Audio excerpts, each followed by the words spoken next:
Might have a slightly different style of trending in the AM today. I like to keep it light, fun, entertaining on a daily basis. And I do plan on talking about the Sixers loss last night, entering the All-Star break, the Eagles, Jalen Hurts, some things on the agenda. But also, I do have to address and bring up the tragedy, the nonsense that happened in Kansas City at the parade yesterday. So we're going to talk about that as well. So we might have some serious conversations today. Trending in the AM live with your thoughts and opinions in 30 seconds.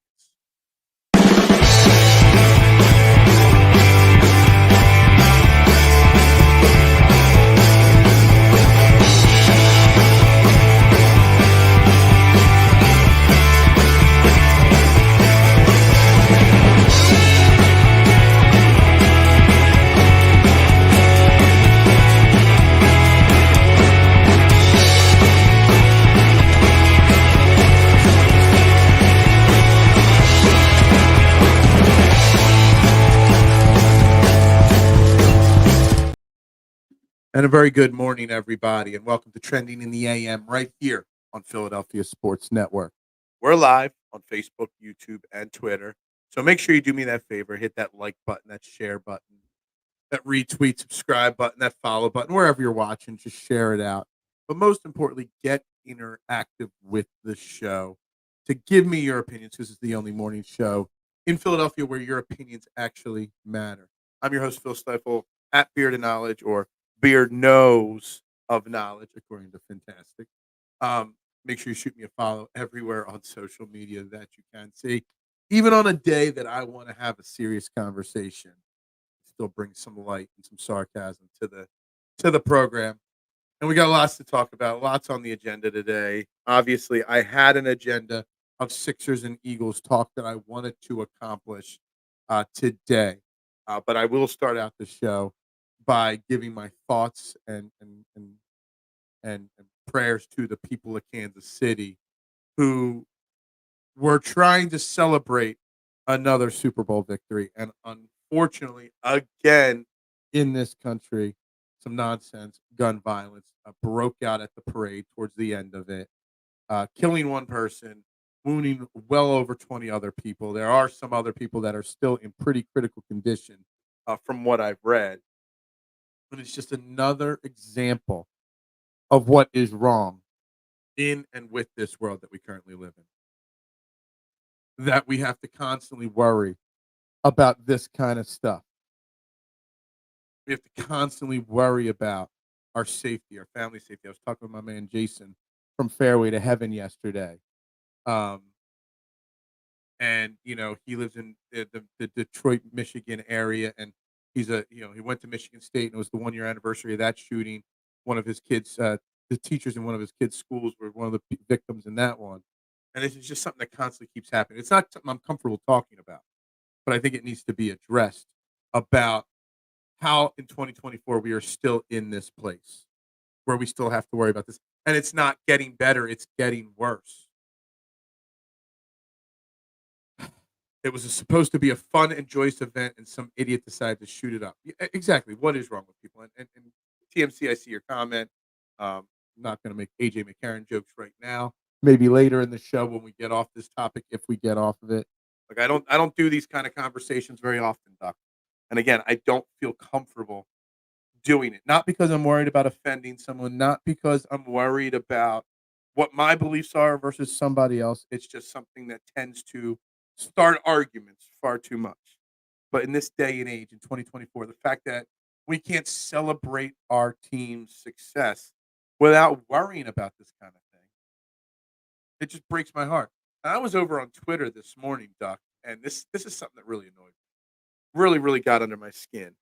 And I went to Twitter this morning, and I clicked the trending tab to see what was trending, to see what kind of more updates I can get on this. And right now, I'm just doing this now on Twitter, on my Twitter page. United States trends, top trending topics in the United States. 1, Valentine's Day. 2, Ash Wednesday. 3, JJK251. I don't even know what that is. 4, Ukraine. 5, Too Mad. I don't even know what that is. Wilkes. 6, 7 guns. So finally, it took 7 on the trending list of guns, and it's not even. If you go through this, there is nothing in the top 15 trends of people talking about this senseless violence that happened in Kansas City. People aren't even talking about it because they don't care. And it's just something that's just it's become a part of our life that we have to worry about these kind of things. And it's not the way it should be. And it breaks my heart. So anybody that wants to talk about it, anyone that wants to give their opinions on the senseless violence, on the senseless, stuff, they are more than welcome to today. This is a free space for you to give your opinions, to give your thoughts on it. And obviously it's killing all the initial people that jumped on the show in the viewership. It just dropped off in half as soon as I went on this. And I don't care. I'll talk about it for a little bit. I'll move on to Sixers and Eagles later. I just think it's important to address the fact that we all have to be better as people, and the fact that it's not even a topic that people are talking about on social media because they don't care. Maybe that's part of the problem because everybody's afraid to talk about it. Because then, if you talk about it, an instant argument breaks out, and it's not the way it should be. I'm trying to read comments, and I'm not trying to say this because you would do it, Duck, but I'm trying to make sure I read every comment before I, say it out loud. 'Cause I don't know what people are going to say. We've gotten so used to these things that it isn't even the top trending issue, and the house wants to go on a 2-week vacation instead of doing our job. Yeah, I mean, I just saw that like a few minutes ago, so I don't even know about why they're doing their 2-week vacation, but it's obviously a problem. And you can get into the gun laws and stuff like that, and you can get into the mental health aspect of it. There's so many different areas that you can get into it, but you can't have a logical conversation about it without one or another person say, no, you can't touch my rights. You can't do this or you can't do that. You know, there's some serious issues out there. And it's fun to come on here and bust stones on the Eagles or the Sixers or debate Goodfellas versus Godfather, but sometimes the platform needs to be used to discuss some of the real issues. And there's far too many people that don't deserve to have guns that have guns. And I believe in gun ownership. I really do. I don't own a gun. I don't believe I would be a perfect candidate to own one, but I believe in it. But the fact that you could just anybody can get one, it's a problem. You look at the mental health aspect of it and the stuff that happened in the suburbs a couple weeks ago about the kid. I don't know if I want to call him a man or a kid. He was 22 that beheaded his father for being a government worker and then live streamed it on YouTube. I mean, there's some serious issues, and certain types of people with those kind of issues probably shouldn't have a weapon. I would love a job where I show up to a few meetings and tell my bosses when I'm going on vacation. We all would like a job like that. All of us. We would love that kind of job where we don't have to actually do anything. That's right. Kenneth Squares, one and only I am. Make sure you come check us out in Kenneth Square, Fox's Pizza Den. Appreciate you, Ryan, this morning. And if you have anything you want to say or add to the conversation on the tragedy in Kansas City, this is a fair, safe place to give your opinions today. We will talk Sixers. Big tough loss last night against the shorthanded Miami Heat. I'll fight it. The Sixers are shorthanded as well, but it was a very important game. And Justin Crosby was on here yesterday saying how this was not necessarily as easy as a spot as we thought it was going to be or hoped it was going to be. We're going to talk about that today. Um, Eagles, Jalen Hurts, stupid ranking list got me all in a tizzy because someone's got Jalen Hurts ranked number 17 in the league in quarterbacks. It's a ridiculous list, but it does bring up the point where we definitely overreacted and put Jalen Hurts too far up the list entering 2023. But where is Jalen Hurts realistically in this league of quarterbacks? And there's a lot of great young quarterbacks in the league, but not as many of them have shown what Jalen Hurts has shown.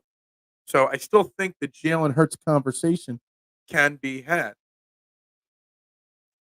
Let's see. We got Duck with a gun ownership thing here. Let me read this. I believe in gun ownership too, but I also believe that there should be licensing, registration, insurance for ownership because you have to do it for cars and homes.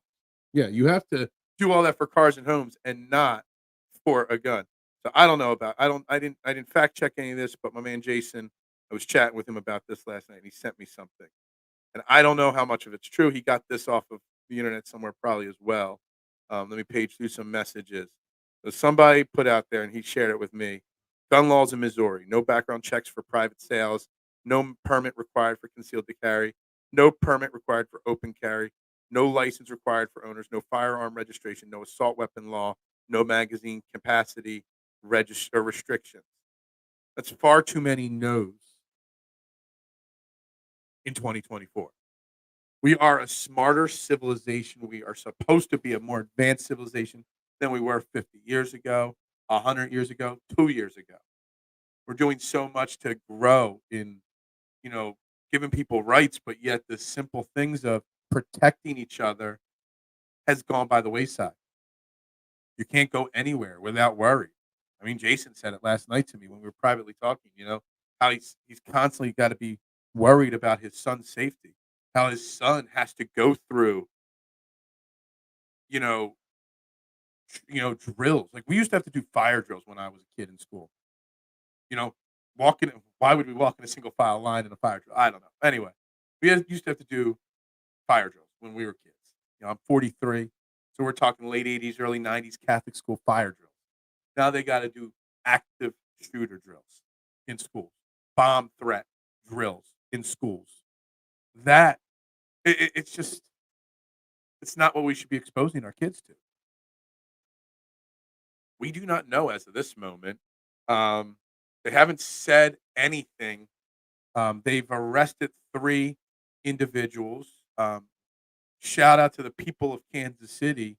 If they got the right guys, I mean, I'm not judging. I'm not saying anything about anything because no information has really been released. But the fans did tackle one of the potential suspects and take him down and call police over. So shout out to those fans for helping try to protect it. Who knows? Maybe they were trying to run away, but maybe they were still had more evil deeds in mind. So so shout out to those individuals that took those people down. Why do you assume society would get safer with time? That's a very deep question, TMC. Because we're smarter. As the society gets older, we get smarter. We protect athletes against concussions more. We know more about science and medicine. Technology has advanced. You would think all the advancements in life, that we've done as a society as a whole would make people safer. But as as the society gets smarter, the safety goes down. And that's something that really, really confuses me at this point. We talk a lot of football on this show. We have spent years trying to make football a safer sport. We have made football a safer sport. But protecting each other's individual lives, it's gotten worse. I'm not sure how that's possible. Exactly, Teresa. Positive vibes, positive thoughts to everybody in Kansas City, even the people that weren't there, because that whole entire area has got to be on edge right now, because you never think it's going to happen in your area till it does happen in your area. Um, they haven't released any info about. Yeah, they haven't released any, which I'm kind of shocked, but I'm also kind of glad. I don't want any unnecessary. I don't want wrong information put out there. But I know it was the first thing I did this morning when I woke up, Duck. I went and I looked. And I looked into to see if there was news, see if there was anything new about it. Yeah, we're gonna have a very, very fair discussion on this. We're not arguing or anything. It just I'm thinking it through too with you. Again, I am not comfortable having these kind of conversations. I remember about 2 years ago, the last time we had to have a real serious conversation on this show. was when I was with my previous network. It was in the very beginning, early stages of trending in the AM. It was about 2 years ago when Brian Flores was fired, and there was a lot of racial things, a lot of different topics involved in Brian Flores, and we did that was when I used to only do an hour. It was on a smaller network, DSM Media. Checked out my guys, Scotty and Dylan over there. They still do great work. Um, and we had a very deep conversation. It went very long. And it was one of the highest viewed things I did, and I was confused because I didn't feel comfortable having the conversation. So I try to avoid these kind of situations, even when this senseless violence happens, and it happens right too far too often. I try to gloss over it. But being that this is a sports show and this thing happened in a sports event, it kind of feels like, you know, I mean, I've got some Kansas City Chief friends in my family and in my friend circle. One doesn't live in KC anymore, um, but has been to many Chiefs games in his life, and I know people are hurting from it. That is the trend with creation of society and civilization. That why we group together for safety. I ask because I haven't heard much. Yeah. We get together and agree on rules for living together to make things safer. We couldn't make jumps in technology and education without things getting generally better because we would be spending our resources for simple survival. Do you know how much energy it takes to survive in the wilderness, even with modern conveniences? That's deep. That's deep. Um, I am just trying to get off the serious topics and move right on to baseball. Bryson Stott needs to lead off. Yo, he could be a leadoff hitter for sure. Um, for sure. I've been saying it since day one that Bryson Stott has leadoff potential, my man. I have been. Um, it's a lot. It's a lot. It's a lot. It's deep. A lot and deep comments from you, Duck. And I get it. Um, I still feel like we should be better. We should be better suited to handle these kind of things. There was one video of all the police and army people and whoever was there for security for the event, all running into the building, guns drawn, people ducking for cover, people running away. Then there was like four dudes just sitting there, just chilling, like, yo, I ain't losing my spot. I'm not running.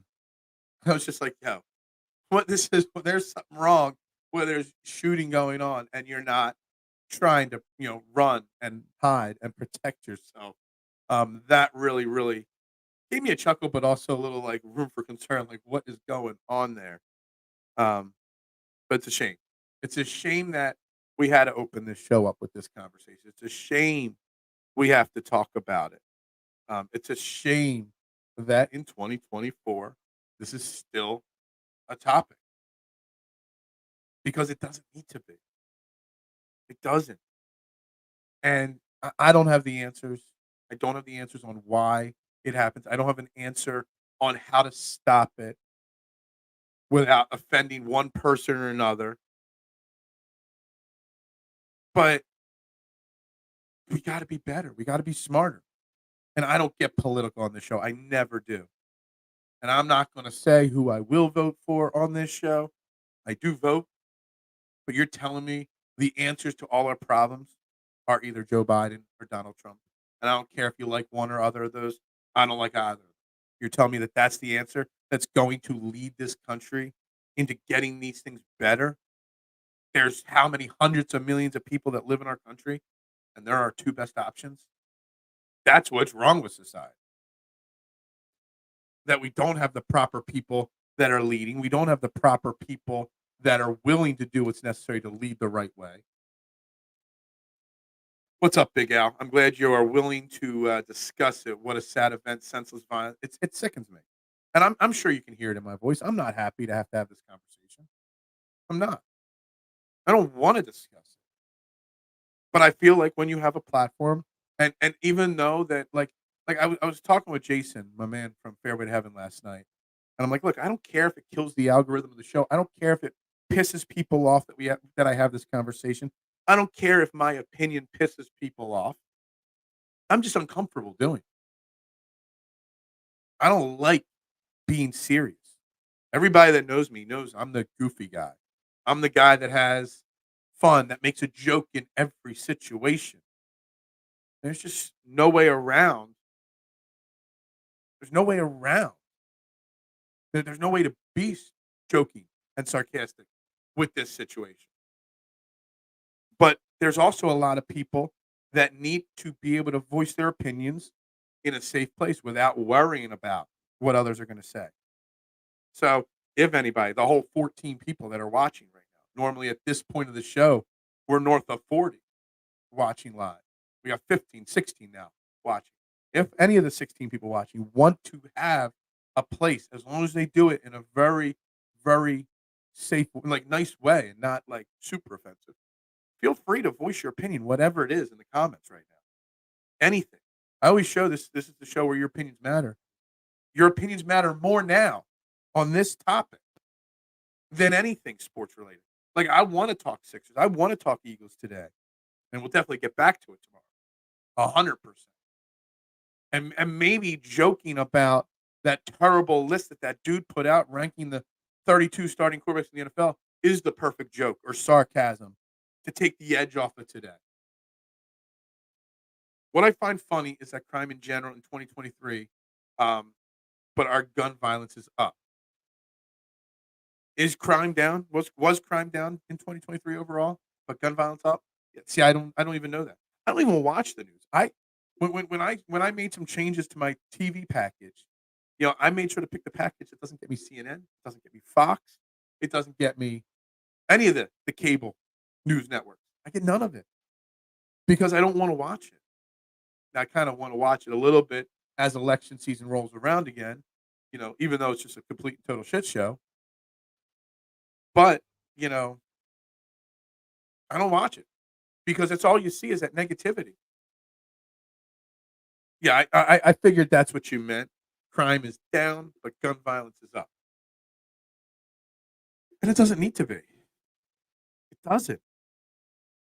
The fact that some states don't do background checks, and it's so easy, like literally, with the way technology is currently, a background check doesn't need to take it's not like you gotta wait 60 days to get your gun. Like, I wouldn't be opposed to own a gun to have to pass a psychological test to an extent. There's gotta be somebody smart out there that could do a quick test that judges each individual.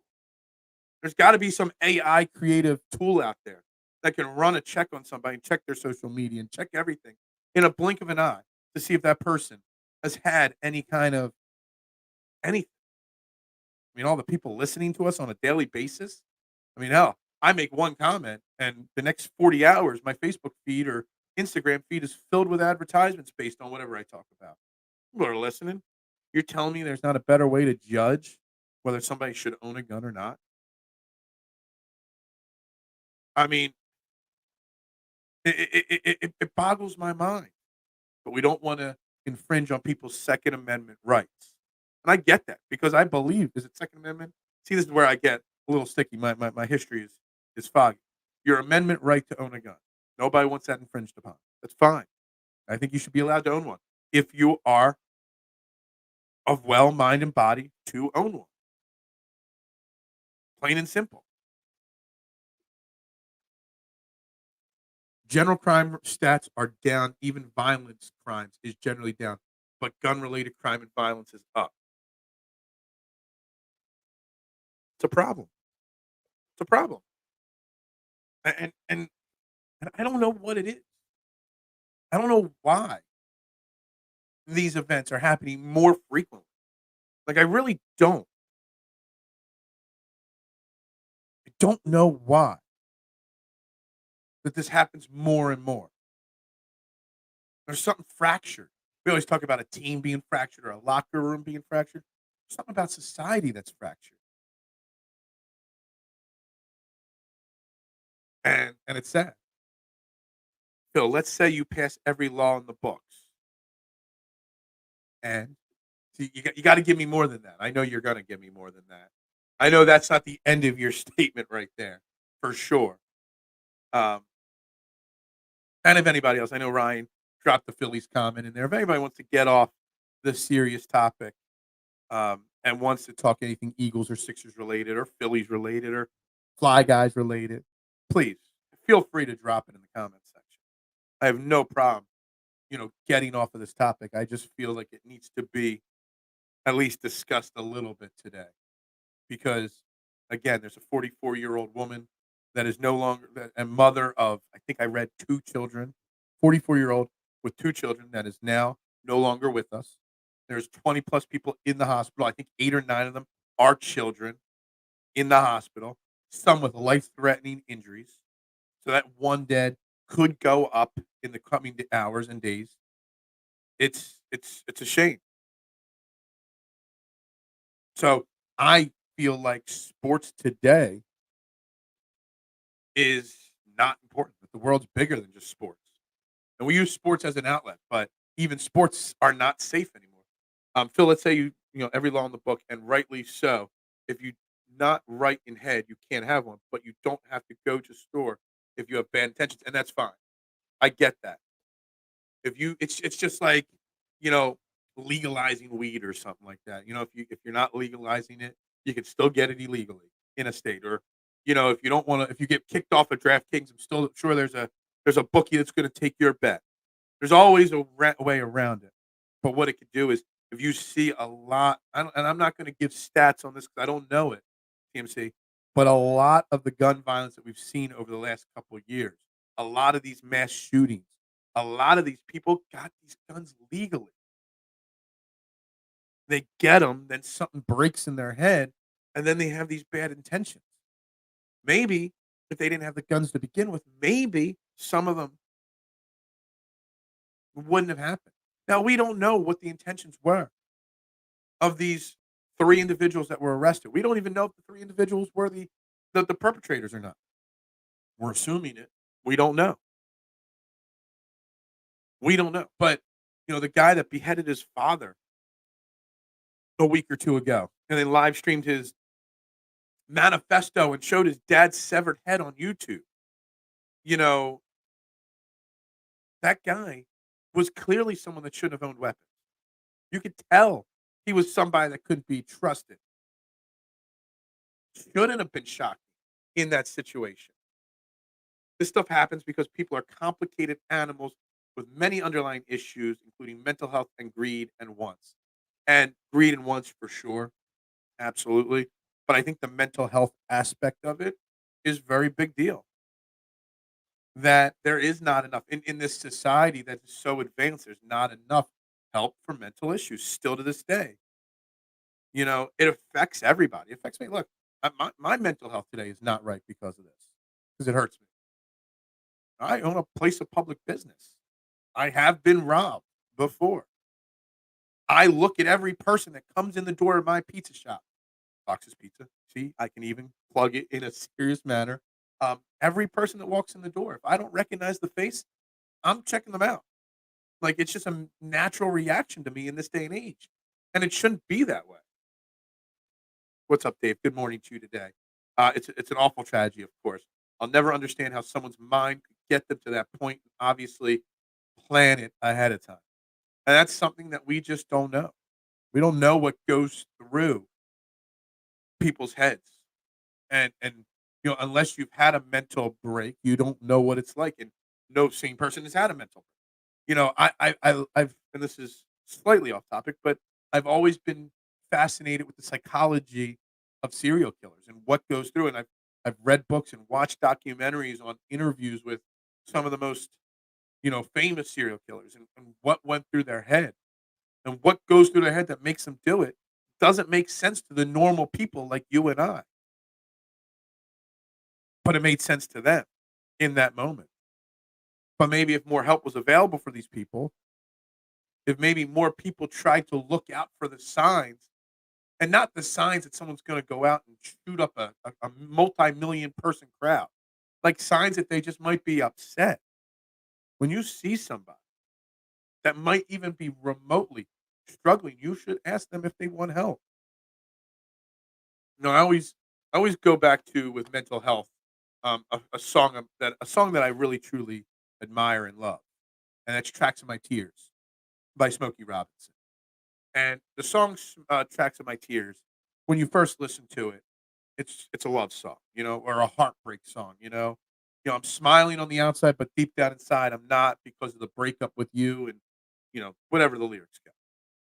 But really, if you really think deeply about the lyrics of the song, it can really go towards so many different areas of mental health and problems in the world because you don't know what underlying issues people they might look like perfectly normal people on the outside, but deep down inside, there might be something broken for one reason or another. So it's okay. Are you okay today? How are you today?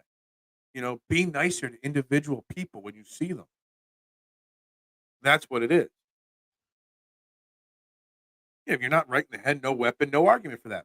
But see, in this day and age, there are rules that protect people, so it doesn't matter what's right or wrong in their head.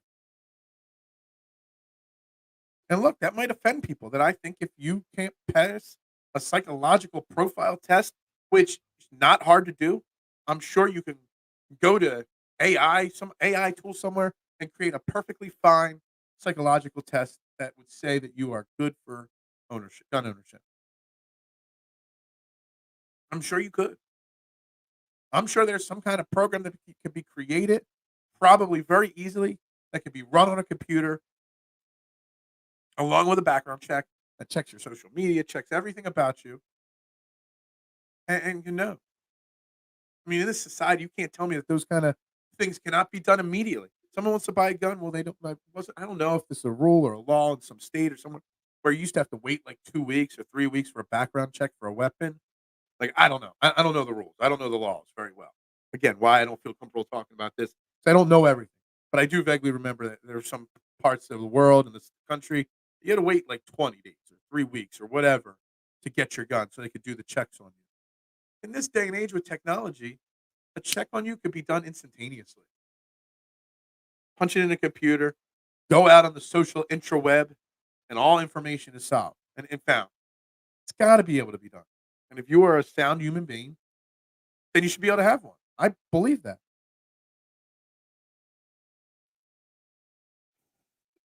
The problem is the historic use of these tests to take away the rights of women and minorities, Jim Crow, the institutionalization of women by men because they didn't like them.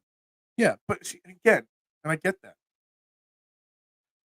And I'm not trying to take anyone's rights away as people, but a lot of these issues could be solved because most of the people that are doing it shouldn't be owning them to begin with.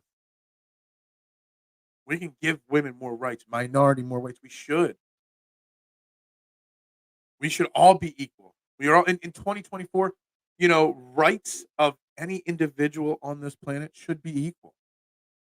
And I'm saying that the crazy should be running the same test as me. Well, I'm kind of crazy too. But that's another whole subject. Um, I don't know. I don't know. I don't know what the right answer is to solve this problem. But I will say the problem isn't going away right now. And it's not even close to going away right now.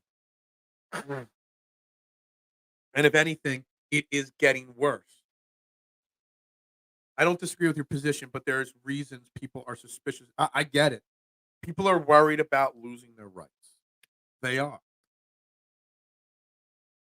because they've lost them before, because of any macho feeling that whatever the reason is. But we're talking about owning a weapon that can harm somebody, that could take a life. So you know what? This is not your right to vote, your right to a fair wage, your right to, you know, drive a car. This is not your right to drink or smoke weed. It's your right to own a weapon that could kill somebody. So I think there should be different laws in place. George, I know, man. And you live in a different country. I don't know if the laws are different over there or not. But gun violence is not just a problem in U.S. It's a problem across the board. And again, like I said at the open of the show, the fact that it's not even one of the 15 top trending topics on Twitter this morning breaks my heart.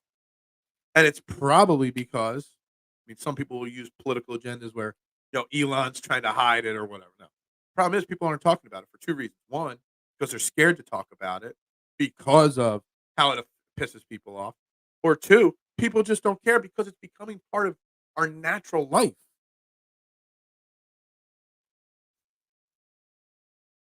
Side note, saw Kelce on Shaq's new podcast and got the feeling he may not come back. I have had that feeling now since about the beginning of Super Bowl week. He definitely is trending, in my opinion, to not returning, Dave. I really believe that. I hear Texans and Falcons are interested in Reddick. I've heard both of that as well. I saw somebody do a trade that the Texans might be willing to give their second round pickup for Reddick, and I will do that all day. It is a very complicated subject that we're talking, and I didn't know if we would talk 3 minutes about it or we're at 35 minutes. I didn't know if it would go the whole show. And I know people want to get back to sports talk. George would honestly rather me debate Jalen Hurts' quarterback ranking amongst the other 32 starting NFL quarterbacks than this serious conversation. I guarantee George would rather argue till he's blue in the face with me if I think he messaged me yesterday or commented yesterday that said where he thought Jalen Hurts was ranked in the NFL. I'm like, nah, 8 to 11. You'd rather have that argument with me than this, and I get it. And I would rather have that argument right now. In fact, maybe we will get off the serious subject here in a few moments and just talk where Jalen Hurts is ranked in the NFL quarterback round, because at least that would take our minds off a problem that we can't solve, a problem that isn't going away, a problem that might get worse before it gets better. I know you, George. I know you would rather that. That ranking is stupid. Hurts the top 10 quarterback, and many of those above him have done nothing. Dude, it's complete and total clickbait hell, that article. Or that post or that graphic, whatever you want to call it. I don't even know who that is. Supposedly this site has a lot of followers and they're, I guess, semi-famous. I don't know. Got close to 100,000 followers on Insta, on Twitter. I don't know. I have no idea who Derek Clausen is. No clue. No clue. It's just stupid. I'm gonna put it up on the screen. See, we're gonna get off. Maybe we'll come back to this topic later, but right now I will put it up on the screen. I got to figure out which Twitter page I got on. There we go. Here is the list we are talking about. For anybody that hasn't seen it, you can zoom in on it if you want. This is the rankings of this individual, um, who is supposedly working for a major outlet online. It's complete and total clickbait. It's nonsense. To put the last 2 NFC starting quarterbacks of the championship game, Super Bowl, at 17 and 18, Tua at 19. It's not just insulting for Jalen Hurts. It's insulting for Brock Purdy, for Tua Tagovailoa. It's insulting for hell. He's an awful human being, but it's insulting for Deshaun Watson. The fact that Anthony Richardson in his 3 starts is 16, Aaron Rodgers at 15, that you're putting Geno Smith at 12, Love at 10. It's ridiculous. Matt Stafford is a good quarterback. He's not the top 5 quarterback in the NFL anymore. Like, this list has so much wrong with it. And I am willing to admit, me putting Jalen Hurts at number 2, as I did before the season started, was wrong. I get it. I was wrong. But I can still tell you that Jalen Hurts is better than Richardson right now, Rodgers right now, Kirk Cousins right now, Geno Smith right now, Love, Murray. He's better than at least 6 names on this list that are ranked ahead of him. Borderline with Jared Goff. Probably better than Jared Goff. I can tell you Purdy is better than all those names. At the very least, Jalen Hurts should be 10th on this list, with Purdy 11, Tua at 12, and then bump everybody down. That's at least. Deshaun Watson, he's not what he used to be. He's a terrible human being, but he's at least the top 20. He's better than Anthony Richardson at this point, still, at least. He's better than Ritter. He's better than the fact that he's got Bryce Young, who was awful in Carolina this year, at a Watson. Sam Howell had multiple 400-yard games. Kenny Pickett, multi-year starter. Out of these 32 names, the fact that Levis and Young aren't the last 2 on this list, well, well, Zappy also. Actually, I'd probably take Zappy over Levis and Young right now.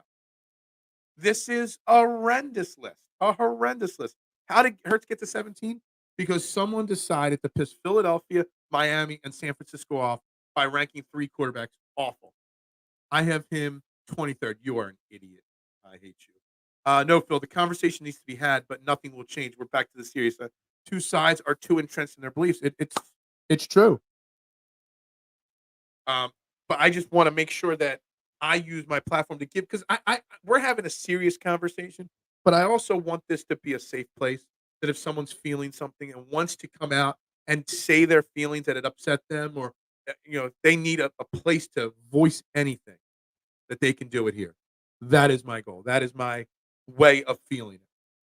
So it's not just discussing the issues, it's also giving a place where people can come and say their piece and not worry about getting 4,000 bots coming at them telling them they're awful people.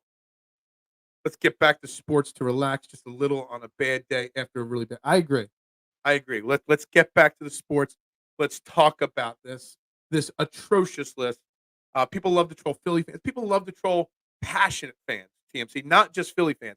Because San Francisco, while they're a bunch of whiners on the team and the organization is falling to pieces, and we're going to talk about Wilkes being fired as the defensive coordinator as well, they're also a passionate fan base. And putting Purdy at 18 is going to piss them off. Miami, same thing. Putting Tua at 19. Herbert didn't even make the playoffs and he's above Hurts. I still can't get over the love of Justin. Herbert is not the 4th best quarterback in the NFL. And I don't care what excuses, coaching, injuries, whatever you want to make. There is no way you could put him at number 4 in the NFL quarterback rankings.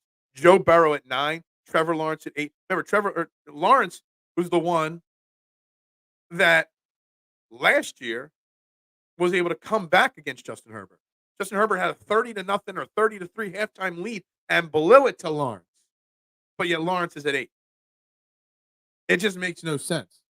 Prescott at 6 might be a little hot. Stroud, all right. I get putting Stroud in the top 10 because, whatever. But it's still Mahomes 1. Jackson, sure, you want to put him 2. Joe Burrow still would be 3 to me. Allen, 4, 5. Hurts could be in that 8 to 10 range. I might have to make a list. I might have to make a list. Yeah, he's better than Jared Goff as well. Jared Goff's a very average quarterback, but he's also a game. You're not going to win because of him. You're not going to lose because of him. What we got next here? Cousin had done anything all season, and he's above Hurts. Yeah, I mean, Kirk Cousins he's just like Justin Herbert. He's just an older version of Justin Herbert, a fantasy football stud. Put up fantasy football stats, and it's all that he does. Bryce Young is awful. Like, so awful. One of the worst quarterbacks drafted 1 overall in a long time. Rodgers didn't play, and we don't even know how healthy Rodgers is going to be this upcoming year. You can't put Rodgers ahead of Jalen Hurts and Brock Purdy at this point. You want to put him in 15, sure. But you can't put him there. You can't put him ahead of these guys. I mean, he is at 15. But you can't, like, Geno Smith at 12. Jordan Love at 10. Ridiculous. Kyler Murray, the most overrated quarterback in the NFL right now. Stroud and Love in a small sample size. Stroud had a full season for the most part. Jordan Love was only good for the last half of the season. I like there's potential in Jordan Love, but I'm not going to anoint Jordan Love a top 10 quarterback. Hell, there's a lot of guys that should be insulted here that Jordan Love is ahead of them. Rodgers should be pissed. Goff should be pissed. Cousins should be pissed. Hurts, Purdy, Tua. I mean, I can't put Jordan Love that high yet. How is Murray didn't accomplish anything his whole career? And look, Kyler Murray is one of those quarterbacks that I've been saying it since day one. Kyler Murray is one of the most overrated quarterbacks in the NFL right now. He's done nothing. He's done nothing. I would actually rather Justin Herbert over Kyler Murray. Yeah, San Francisco firing Wilkes. Why couldn't they have done it a week or two sooner? Because I would have preferred Wilkes over Vic Fangio. You just held Patrick Mahomes, the greatest quarterback of all time, to 19 regulation time points. 25 points in the entire Super Bowl, and you're going to fire him. Whereas Kansas City extends Spagnuolo.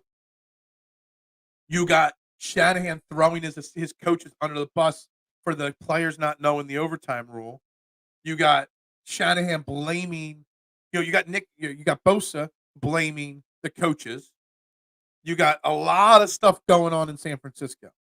And Wilks is taking a hit, or maybe Wilks wanted out. I wouldn't want to play under Shanahan at this point if he's going to throw everybody else under the bus and take no blame. And that's a perfect example of Nick Sirianni. We've seen the players come out and say Nick Sirianni's taking bullets for everybody. Nick Sirianni saying it's my fault, my fault, my fault. But yet the players are like, no, it's actually our fault. Shanahan doesn't take any blame for the fact that he's now blown 3 double-digit Super Bowl leads in his career as a coach. Not taking any of the blame. He's pointing the finger. And that's not what you want. That fractures a locker room more than anything else. Gino's a great story for sure. But Hurts, no. Like, Gino was a great story in 2022, not even 2023. He was so bad throughout his whole career. He had one really good year. You can't put Stroud in the top 10 based off of one season. You can't put Richardson there either. Absolutely agree. I can understand why someone would put Stroud there. Sure, he was flashy and good. You want to put him there. I get it. I don't agree, but fine. But to put Jalen Hurts at 17 and put Richardson ahead of him and Rodgers ahead of him, that's where I have my problem. I mean, where's Stroud? 7? Come on. Trevor Lawrence and Joe Burrow got to be ahead of Stroud at this point. I can even keep the argument that Prescott and Stafford could hypothetically be ahead of Stroud right now or ahead of Jalen Hurts right now. But I'm not. I'm not putting that there. That's ridiculous. Stroud could be 2. He could be 30. We have no idea exactly. And you are always the patient person on quarterback. You love to be patient with your opinions on them. And Stroud showed some flashes, sure, but we got to see him do it again. Once the book is out on him, like it is now. We'll see how he reacts next year. Now, I have faith that C.J. Stroud is going to have a good season next year, too. They have a good organization, a good coach. He's got talent. But, man, this list has so many. Yeah, remember Mayfield? Mayfield was busy making a lot of commercials after his first season. A lot of insurance commercials after his first season. And then we see how that went for him. Not good. Like Stroud, Bigley.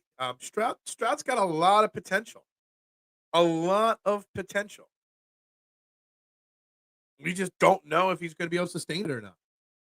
Purdy will be top someday. Purdy's a guy that gets a lot of disrespect. I reckon Murray is about even with Jalen, somewhere between 13 and 16. See, Jalen's done a lot more in his career than Kyler Murray. A lot more. And I'm going to jump comments here. I just want to say something here. What's up, Mitchie Poo? We're trying to get up. We spent the first 40 minutes of this show talking about the Kansas City tragedy. And we're trying to have a little fun today and get off the negativity and get to something fun. And we've addressed it already multiple times. It's total clickbait. We're just using the list as a base point to talk about quarterback rankings in general. I just want you to know that. We know that it's clickbait. We know it's a terrible list. But back to this comment. Jalen is got to be – if you're going to put 13, 16, you better be putting Hurts at 13 and Murray at 16 then. Because Kyler Murray has accomplished nothing in his career. Nothing. He hasn't even been that good. He's been okay. He's been hurt. He's been a troubled child, I guess is the way to say it, in Atlanta. He's gotten coaches fired. He is not that talented. And he's had weapons on his team. Murray is very inconsistent. He'll have a good game here and there. Really good. Yeah. He's just not it. Put Purdy in any other offense and he takes a big dip. We don't know. We think that. I agree that that's a probability, but we don't know. You can only judge him off of what you've seen and what is going to happen next year with currently probably a very similar team. They've got a lot of money spent around him. Now, the following year, when they have to decide to pay him, then that story comes up. But to put him at 18 on this list when he just played in the Super Bowl, above a guy like Richardson who played 3 games, Jordan Love, Kyler Murray, Geno Smith. I mean, it's kind of insult. Like, I get why Eagles fans are upset about Hurts. But I have no problem if 49ers fans are upset at Purdy and if Dolphins fans are upset. There was a point where Tua was an MVP candidate this year. And he dropped off, of course. But Tua is a better quarterback. Gannon's defense gave up dozen of point and got a head coach position. And Wilkes get fired for keeping Mahomes under 20, yeah? And that situation in San Francisco, I'm going to take the quarterback. I don't want to offend Mitchie Poo or anybody with that quarterback list anymore. So we'll take it off the screen. But what is going on in San Francisco? Like, we thought we had problems here in Philly because of Brian Johnson and Sean Desai and Matt Patricia. We thought there was a chance that there were some fractures in our locker room. San Francisco, there's a fractured organization. Problem is they have so much talent on that team that they might win despite it. But you might see a San Francisco team like maybe fall next year. Maybe there's a chance that all these problems under Shanahan result in a drop-off just like it did with the Eagles this year. There is a legit chance in my mind where San Francisco dips down in 2024. Not because of the lack of talent, but because there's some issues in the coaching ranks there. You got to believe there's some defensive players. Wilkes is a highly regarded defensive coordinator. And they fire him? Why? There's going to be players. Bosa already has said something. There are going to be players on that defensive side, some of the leaders, that are not going to be happy with that. It's going to be interesting. There is going to be a little fracture potentially. Sirianni does not take any real blame. That is why the OC took the bullet. Well, Sirianni has always taken some blame and tried to say, well, that was my decision to throw deep there. That was my decision to go for it. That was my decision. Now, behind the scenes, the offense coordinator took the bullet, hence him getting fired at the end of the year. Sean Desai took the bullet, unofficially midseason by getting unofficially demoted and then fired. But in the front of the media, Sirianni takes the bullet and says, it was my decision. The Sirianni or the Desai Patricia situation, after the season, rumors have come out. But in the moment, it was my decision to do it. If you got a problem with it, blame me. So he takes the bullet in front of the camera. Now we see things in the background that act differently, but that's different. Wilkes could be a good head coach. I heard he did blitzes where he brought the entire house or something. Yeah, I mean, Wilkes might be a good head coach. I don't know. He's definitely a very, very good defensive coordinator. How do you rank a guy like Allen? He Brady half the time. He worse than Young half the time. I don't know. I don't know what to say about Josh Allen anymore. The guy's an elite quarterback. He just hasn't won in the playoffs enough. He's come up small in those big games. Now, you could blame talent around him. You could. But they also have talent around them now. So I don't know. Still say it should have been Sean McDermott that got fired. Because I think that might be what they need to break it up. Thoughts on the linebacker we picked up? Also, potential Titans player. Alshire has shown some promise, and we got his potential position coach. Yes, I've heard about the Titans. Alshire. I don't even know if I'm saying that right. There's going to be a lot of links to Vic Fangio guys this year that come here. There's going to be a lot of links to a lot of different, to Kellen Moore guys to come here. I've heard people say Tony Pollard, who's a free agent. We see that. I don't necessarily need former players. It'd be nice if you had one or two that know the system these new coordinators are going to run to help the adjustment period. And the linebacker we picked up, his name is escaping me. When you're signing somebody and picking them up now before free agency starts in 3 weeks, that means that they're not special. How many guys picked up in this type of year? I forget what they call those free agents. How many of them are actually really talented or have anything left or, have proven anything? He's a former higher end draft pick. He's got some good numbers earlier in his career, but we'll see. It's a depth piece. It's a very low risk pickup of the linebacker and a very high reward. If he doesn't work out, you just cut him. When you're signing a guy right now, he don't cost you much. So he don't work out, you cut him in camp, in OTAs, whatever. But maybe you find a gem. Who knows? crowd completely calm and collected in the playoffs? He was. He showed me something in the playoffs. I mean, I saw little bits and pieces of him throughout the regular season, but then in the playoffs, I really saw him, and he really showed me something. Hurts has done more in his career than Kyler Murray has, absolutely. Even if you take just 2023 Hurts has done more. Yeah, absolutely. 2023 Hurts is better than anything that Kyler Murray has done in his career, without a shadow of a doubt. Murray can't even be bothered to study his playbook. Yeah. I mean, Kyler Murray, I mean, he's got physical skills. He just doesn't have talent. Does that make sense? Like, there's a definite difference between skills and talent. Being an athlete, being able to make a throw is one thing, but being able to make the throw in a game, being able to read a defense is another. It's easy money to disrespect Philly and a lot of other sissies. The passionate will always spring to defend. I know this game. Yeah, I mean, and again, we're using it as a kind of to change the narrative of this episode because we spent a lot of time talking about Kansas City and the parade and the tragedy there, and also more using it as a springboard to discuss where Jalen Hurts ranks in this league. How many quarterbacks would you really take right now ahead of Jalen Hurts to lead your team in 2024? And there's definitely not 16. I don't think there's 10 that I would take ahead of Jalen Hurts. But last year at this point, I was saying there was only Patrick Mahomes and Jalen Hurts, and that was it. Stop. Stop. Give me a reason to say it. Stop. Stop. See, shirt store, linked bottom of the show in the description. Make sure you check it out. Rankings for 200, Alex. This quarterback plays for the Eagles and has a ranking on mid. Stop. Let me ask you something. Would you have ever put Flacco top 10 at any point in his career? That's tough. That's tough. I would have to really dig deep on who the other quarterbacks, like his Super Bowl year, who other quarterbacks were there.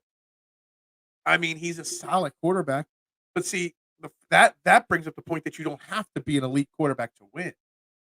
You could be a good quarterback like Joe Flacco and still win a Super Bowl. You could be a good quarterback like Trent Dilfer and win a Super Bowl. You could be a good quarterback like Brad Johnson and win a Super Bowl. Game managers can win a Super Bowl. Brock Purdy can win a Super Bowl. Would I put Joe Flacco anywhere in his career? Again, I would have to check the rankings in that one season when he won the Super Bowl. I would. I'm not sure though. But I could say that probably at his best, he was probably 8 to 10. At his worst, he was probably not his worst. And his average part of his prime, he was probably top 15. So, and he was comeback player of the year this year. So, got to give him credit for that. Purdy raw, can't read D, and set protection in the Super Bowl. I don't know. Not knowing anything, I thought to keep Mahomes to nothing most game. Ray McLeod did not recover some guy's kickoff fumble. Saying it's my fault without consequences is a hollow gesture. That is not accountability. All right. It's deflecting blame in the heat of the moment. And it might be hollow to an extent, but it's taking the pressure off the players in the situation, off the assistants. It's making him take the bullets. It might be hollow, but he's taking the pressure in that situation. Accountability involves the reactions for every bad action. It's fair. Even when we try not to be deep anymore on the show, we get deep somehow. You're right about McDermott normally, but don't want to risk another 20-year 6-win cycle. That's fine. Who cares about the Stallions and Matt Corral? Eli is not elite and won 2 Super Bowls. Absolutely. Eli, I think he's not. He was never an elite quarterback. But he was a better quarterback than people realize. People don't want to give Eli respect. He did win 2 Super Bowls. So you got to give him some credit. Super Bowl MVP. Was he the MVP of that game? I can't remember that. Therefore, MVP does not mean top quarterback. I don't understand what you're trying to get at with the Flacco part of it. because if anything, it's saying you don't, because you're always the one that wants to find the elite of the elite. And if you're not going to be the elite quarterback that we need, if you're not going to be the next Patrick Mahomes or Joe Burrow, you got to keep looking for that person. This proves that you can win with average Joe Flacco. So I'm not sure what you're getting at with that, George. I'm not positive. Do you agree most Super Bowl was low score? I don't know. I'm not sure. Jalen is so low on that list due to his recency bias when the damn team can't get a first down 9 possessions. It's hard to ignore. I still think he's top 10. If you let him run too, he'll never have an arm like Stafford. Yeah, I mean, there's a lot of recency bias. There's a lot of clickbait bias in it. There's a lot of things that the list is meaningless. I don't even care about the list. What I care about is discussing where does Jalen Hurts rank on anybody's list. And to me, you've got to put him at a very least 10 or 11 in the NFL hierarchy right now. Now, come September, I might be ready to put him back in the top 5. I don't know. Maybe I'll be all back on board to the Jalen Hurts train. But at least he's got to be 10 or 11, at the very least. There's some biases if you don't put him 10 or 11, in my opinion. But it is what it is. Eli was clutching. He was clutching the Super Bowl. He was. I think people give Eli a bad name as a quarterback. He wasn't great. Obviously, he wasn't Peyton, his brother, but he was better than his other brother. He did what he needed to do to get 2 Super Bowl trophies into his locker room. I do love Hurts. I think Jalen Hurts is great, but I can look at him objectively. The Flacco thing was countering your opinion that Purdy should be ranked higher because he took the Niners to the Super Bowl. He should be ranked higher, and I'm not saying Brock Purdy should be top 10 or top 5, but 18 behind guys that haven't done anything. Purdy has taken his team to Joe Flacco. I said I would put him 10 to 15, probably, maybe even in top 10, barely, at times in his career. But to put the guy that just led his team to a Super Bowl at 18 behind guys like Richardson and whatever, like if I look at this list objectively, obviously 1, 2, 3, 4. I'm trying to 6, 7, 8, 9. You would have to put Purdy ahead of Jordan Love at this point. You'd have to put him ahead of Love, Murray, Smith, Cousins, Rodgers, Richardson. So that's 7 guys. So Purdy should be 11 or 12 right now. Hurts 10, 11 right now at a minimum. That's where I'm at. You take AJ away, is he top 15? We still got Devontae Smith and Dallas Goedert. You can't take him away. You take away Deebo Samuel. If you take away, Mark Andrews from Lamar Jackson, Stephon Diggs from Josh Allen. If you take Cooper Kupp away from Matthew Stafford, CeeDee Lamb away from Dak Prescott, you could say that about every AJ. Joe Burrow's got AJ. Not AJ Green. What am I thinking? Oh my God, AJ Green. What am I thinking that AJ Green is who I think that Joe Burrow throws to, and not Jamar Chase? You take away the elite quarter. Hey, Geno Smith is ranked 12th on this list. You take away DK Metcalf from him, Tyler Lockett from him. If you take away an elite wide receiver from any quarterback outside of Patrick Mahomes, because you take away Tyreek Hill and he goes and wins back-to-back Super Bowls. Take away Travis Kelce from Patrick Mahomes. Obviously, there's going to be a drop-off. So I think that's just a weird argument to make. Eli's first Super Bowl was on the back of the defense, and Eli's second was due to luck through the playoffs. Luck is a matter of opinion, Duck. Luck is just an excuse when a team wins. I don't know. I hate the use of luck as the reason. If you take away the threat of his run game, then he won't succeed and be a great quarterback. I'm not asking him to be a great right now. I'm talking about is he even good? Top 10, being 9th, 10th, 11th doesn't make you great. It makes you good. Really good, maybe. 13 to 15. We're going to disagree on the 13 to 15. I'm going to say 9 to 11 right now. What did I say in the tweet yesterday? 8 to 12. 9 to 11 for me. You say 13, 15. But we're pulling straws there. If I say 11 and you say 13, we're talking minor differences there. The only thing I will say is that I was wrong at putting him 2 to start the season. You always look at things very, very straightforward. You do. I love that. Um, dude, you can't say take this player away. Would he be good? Because you could say that about everybody. Gardner Minshew is better than Brock Purdy. Stop. How many times am I going to say stop today? I'm so glad we got off the serious conversation, can have a real conversation of sports again. But no, this is terrible. I'm not gonna lie, I didn't watch any Seattle. The helmet catch. Was it luck or was it just a skilled catch? Whatever happened to him. What was his name? David Tyree? Is that his name? I don't even remember his name. But yeah. If we are playing the take away the weapons, all it does is make me think underrated McNabb was. That's true. People don't like to talk about McNabb because he's become a butthead um, in his post career days. But yeah, he had no weapons except he had To for 1 year and he went to the Super Bowl. And then you take To away and he was right back to being whatever. Wasn't Donovan in the news recently about people talking about Andy Reid and him and his worm balls in practice and stuff like that? I forget. I vaguely remember that. Good morning. Good morning, Eric. How are you this morning? Coming in late. You missed the serious conversation from earlier in the show. Phil loves his hair. Look, everybody loves somebody. I wish somebody loved me. McNabb is totally underrated. You got him a great wide receiver, and look how easy the Super Bowl looked. Agreed. Sounds like Cope. AJ is stop. You were 11 to 13, was I? I thought I was 8 to 11 yesterday. But all right, so 9 to 11. All right, so 11. Let's just stick with 11. I'm going to say 11. You're going to say 13 to 15. We're pulling straws there, 11 to 13.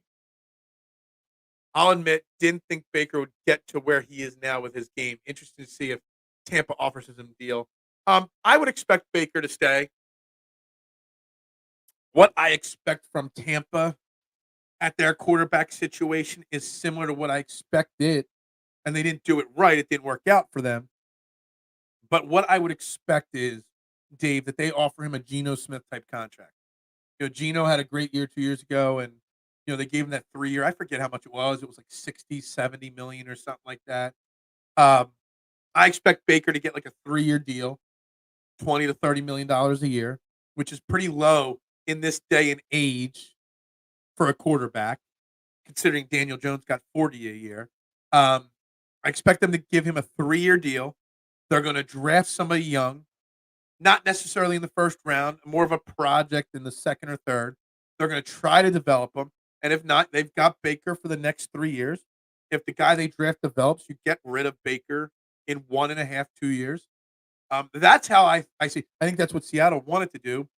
Drew Lock didn't develop any more once he came, so they're stuck with Geno, and they'll probably draft a quarterback this offseason as well, and hope that Geno gives them that 1 year cushion. That's what they'll do with Baker, but Baker will get paid from Tampa. They got to give him something. Take away Andy. You can take away anybody from any team and make the same argument. You know what I mean? No, listen. I'm saying 11. You're saying 13. Let's agree on 12. Can we agree on 12? I say 11. You say 13. Let's meet in the middle, Pawn Star style. Let's say 12. Can we say 12? Give me 12. What day? Yesterday was Valentine's Day. Duh. If you forgot, obviously your wife's leaving you. Tampa should get Love and build up around him. Love? Jordan Love? Is he out in Green Bay? Or is there a quarterback in the draft named Jordan or named Love? I don't know. Is there something wrong with Jordan Love that he's not going to stay in Green Bay? I don't know. I don't know what that even means, Duck. But the fact that this list puts Jordan Love in the top 10 is pretty pathetic. Where does this list have Baker Mayfield at 20 behind Hurts, Purdy, and Tag? I mean, even that's disrespectful to Mayfield, taking the Bucs to the playoffs. You got Richardson ahead of him, Geno, Cousins, Murray, Love ahead of him. I don't know. I almost feel like Baker Mayfield should be in that top, should at least be 3 or 4 clicks ahead than where he is. fact, he's got Daniel Jones, 23. Daniel Jones is so bad. It's so funny in the NFL quarterback rankings. It's Patrick Mahomes. Then we debate 2 through 5. Then we debate 6 through 10, 6 through 12, whatever. Then you got a bunch of mid-level quarterbacks. But the guys that are from, like, let's just say, on this list specifically, you got Zappy, Pickett, O'Connell, Hal, Levis, Richardson, Ritter, Young, Daniel Jones, I guess you could say Justin Fields and Carr, maybe Russell Wilson. There's like 10 to 12 really below average quarterbacks in the NFL right now. Really below average quarterbacks that are starting. Like, we're finally fixing the top end of the top half of the quarterbacks in the league. There's a year or two ago, I was like, quarterback position is dying. Like, you're starting to get some good guys. But right now, man, there's some bad back-end starters in the NFL right now. Wife? Sorry, I meant Fields. Oh, okay, you meant Fields. Okay. Gotcha. I was like, I didn't know Jordan Love was on the move. Like, I didn't know where that was going. I think the Bears will be wrong to move on. I don't think Justin Fields is going to. They really hoped he was going to turn a Jalen Hurts corner. I don't think that's the answer. But also, I think the Bears need some stability around Justin Fields. And maybe he turns a corner, not the corner, but a corner. I don't buy the Caleb Williams hype either. I think he's too immature for the NFL at this point. Yeah, Gardner Minshew made the Pro Bowl. Yeah. Yes, he did make the Pro Bowl. He did. And I love Gardner Minshew. I do. I'd rank Gardner Minshew ahead of Anthony Richardson right now. I don't think he survives in Chicago. I'm just saying I think it might be the wrong move for the franchise to move on from him, especially if the reason is to draft Caleb Williams, because they just never given him, stability there. Well, then if you're not going to go 12 because Herbert's 12, then you got to go 11 because Hurts is better than Herbert. I'm just going to tell you, there's no ranking list that I can't put Hurts above Herbert on. I got to. I got to stick to my Justin Herbert gun. All right? Fields is a stock who has been sideways but ready to break out or tank. Yeah, I got it. I like it. Oh, you're getting a reaction from it. You know me far too well. Yeah, Daniel Jones, if you want to mention a USFL or a Canadian Football League or an XFL league, somebody that needs to go there, he needs to go there. New York is going to draft a quarterback and pay Jones to sit there. Maybe. Daniel Jones I still can't get over that contract from last offseason. The Giants giving Daniel Jones $160 million, man. Found it crazy that Josh Allen was saying how Baker has an underrated cannon for an arm. Yeah, I mean, having a cannon for an arm doesn't make you a good quarterback or a great quarterback or an average quarterback. There's a lot more to it. There's a lot of quarterbacks that have noodle arms that have performed well in their careers. Oh, Peyton Manning didn't have a cannon for an arm for most of his career. He had an accurate arm. He knew how to find the right guy, and timing was perfect. But he didn't have an elite arm. This quarterback draft will be lit. I'll have to remember that when we do bring on a draft expert, which we will bring on multiple in the next couple of weeks. Talk about sign too fast with mid-Hurts. Stop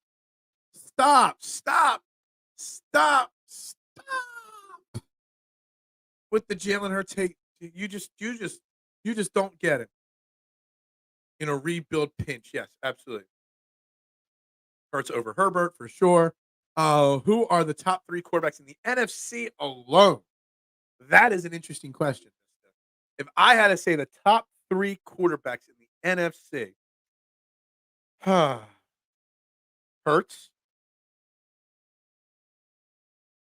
Prescott,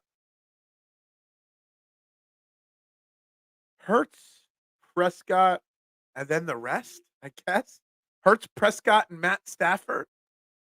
Is Matt Stafford really the 3rd best quarterback in the NFC? Hurts, Prescott, and Goff? I mean, the NFC has some awful quarterbacks. The AFC owns all the elite quarterbacks. I guess I would have to go Hurts Prescott, and Stafford. Yeah, that I don't think I could go much different than that right there.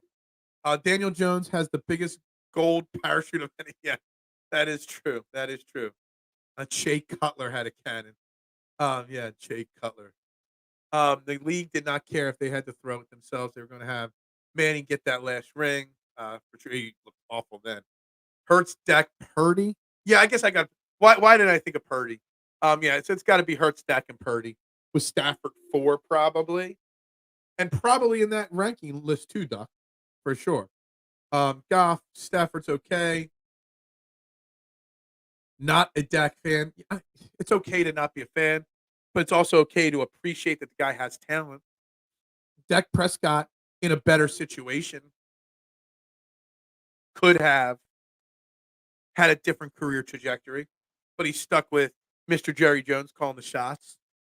Um, Love is a wild card, but we're saying right now, Jordan Love could be one of those top 3 quarterbacks, but he also might stink. I mean, before Thanksgiving, I was thinking that Green Bay had to draft a new quarterback. And then he kind of settled in and played well at the end of the season, played well in the playoffs for a guy on his first year starting, basically, like really starting. I don't know. I don't know what the ceiling is on Jordan Love and what the floor is on him. I don't know if Jordan Love has elite top 5 quarterback set, but I definitely know he doesn't have bottom 5. I think Jordan Love's cap is a top 10 quarterback, but I also think his floor is 20, probably. He's good enough to stay in the top 20 always, quarterback ranking wise. Why did my piece just fall out here? I don't know. Who is running the ball for us next season? I have no idea. And honestly, outside of Kenny, I could care less who's running the ball for us because I know whoever is running for the ball for us is going to be successful. Now, I do see a lot of people mentioning that sports books have Saquon Barkley's next home the favorite. If you want to bet where Saquon Barkley plays next year outside of New York, the Eagles are the favorite to land Saquon Barkley. Now, I don't understand why the odds are set for the Eagles to be the favorite. Because Saquon's older, he's worn out, he's an expensive running back, he's had injury issues late in his career, last few years. He is still fairly young, all things considered, not for a running back in general. But all those things are all reasons why Howie doesn't pay running backs. So why would a sports book put Saquon Barkley in Philly? Saquon Barkley held out last year to get extra money. He played on a 1-year, like $10.5 million contract last year, something like that, ballpark. Howie didn't spend $10 million on 4 running backs last year. I think it was like 6.5 combined.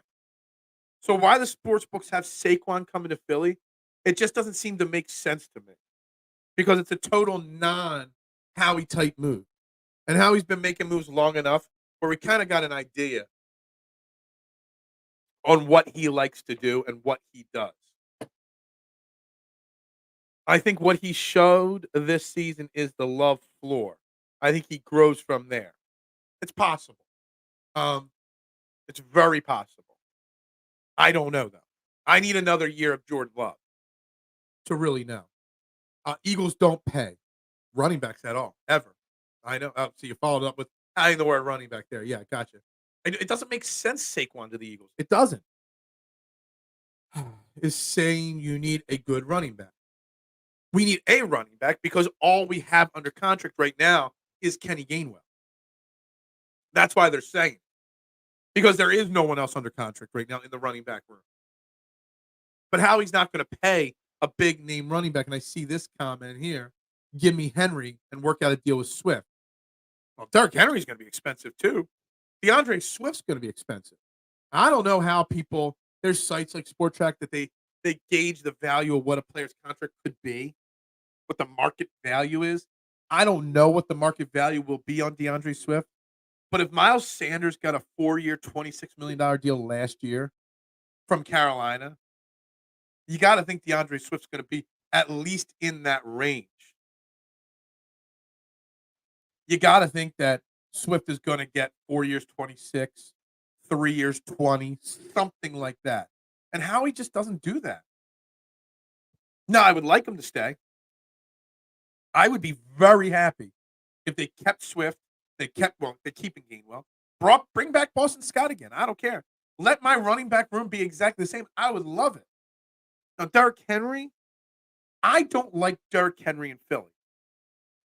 Unless Kellen Moore is going to do what Kellen Moore does in other cities, which is play the quarterback under center. But if Jalen Hurts is a shotgun quarterback, if that's what he is, and he can't play under center, Derrick Henry doesn't work for him. Even, I mean, you're saying he's estimated at $4.3 million. I think Derrick Henry probably gets paid more than that. But Derrick Henry's a guy that needs a quarterback under center to hand it off. You need a fullback running an I formation type guy. Derrick Henry would be a lot like the DeMarco Murray problem. We brought him in from Dallas and tried to run him in an RPO situation, and he failed. I think you would have the same problem with Derrick Henry. I do. So, I don't know if Derrick Henry is a fit unless we're going to see a drastically different offense under Kellen Moore than from what we've run in years past. Deontay Foreman, I mean, a cheaper option for sure. Yeah, Miles Sanders got 1 yard. It feels like that. AJ McCarron has to be released. I don't care. Is TMC really AJ McCarron? Or AJ McCarron's agent? I don't know. Because you mentioned AJ McCarron more on this show, a Philadelphia sports talk show, than anybody else. I don't understand the AJ McCarron constantly. I'm literally having the first 45 minutes a serious conversation about gun violence in our country, and you are dropping AJ McCarron references in the comments. Like, I don't get it. Took a look at the running back class this draft, and most can't block. You need a running back that can block, a running back that can pick up the blitz in this. But see, here's the thing. We don't know what this offense is going to look like. Is it going to look like the Cowboys offense or the Chargers offense? Or is it going to be a tweaked version of what Nick Sirianni has been running here for the last couple of years? That's the question. Like, before we figure out, like, we know what the defense is going to look like under Vic Fangio. We know that they need to prioritize safety and linebacker and stuff like that, and what we need on the defense side. Offensively, we have a mostly set offense. Player-wise.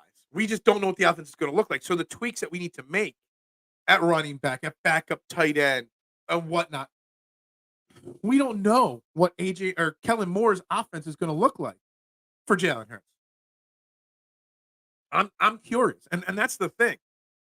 Like, do we need a Derrick Henry or a DeAndre Swift or a blocking right? Like, what is going to be the offensive philosophy? And that's why I said it like a few weeks ago on Twitter. I'm like, when are we going to hear from these coaches? I know last year the new coordinators didn't speak till first OTA.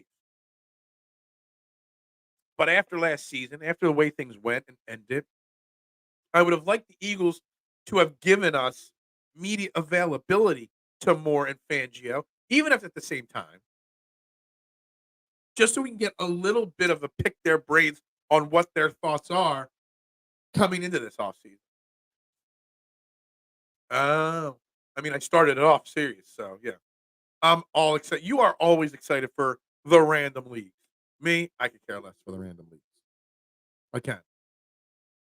Guys, we're in the final 5 minutes of the show here today, and I do want to say thank you for letting me, at least for the first portion of the show, have a serious conversation with you. The few of you that stuck around for that conversation. I know everybody started joining, and once they heard the serious conversation, a whole bunch of people dropped out of the conversation. It meant a lot to me to be able to have that, to have it, in a mature way with you, the few that stuck around for it. Yeah, I don't even know how many likes. We probably got less likes than ever before on this show, but that's what happens when you have an honest, serious conversation. I was curious about that too. Kellen just moved to Philly, so hopefully he'll talk soon. Last year, the new coordinators didn't speak till the first OTAs, which is what, like June. So I would like to hear them. I deserve a $500 super chat or a $5 super chat or some kind of super chat just for having the serious conversation, just for having the conversation that no one else wants to have. The conversation that isn't even in the top 15 of trends on social media right now that people are talking about. A lot of the Core 12 missing today. They were all missing outside of Duck and George and TMC on the serious conversation. Literally, it was just me, Duck, and TMC, and then late George having a conversation. And that was it. And then I start talking about football, and all of a sudden, the comments start rolling in again. I love it. I love it. But I do deserve something for having that conversation. I will say that. But again, hit that like button if you're watching, share button, whatever. It's your show. You keep the gate. It's not my show. See, that's the thing, Duck. I never say that this is my show. I like to say this is the people's show. We joke about the Core 12, but there's a lot more than just the Core 12 that watch this show. This is a show for the people. Everybody complains about what's on the radio. I want to create a platform where the people get to talk about what they want to talk about. That's why when anybody, I'm having a serious conversation, and Ryan dropped in a Phillies comment, and I addressed it. So that's what Ryan wants to talk about, the Phillies. I'm here for the people, not for me. My opinions are meaningless, especially when it comes to sports.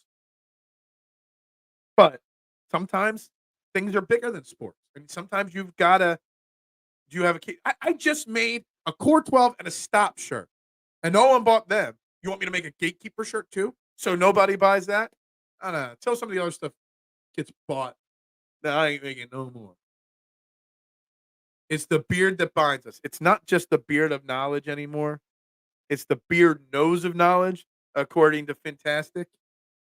Got to shout out my boy Fantastic there, who accidentally said beard nose of knowledge last night at work. Fox's Pizza right there. Address on the bottom of the screen. Website, phone number. Come see me.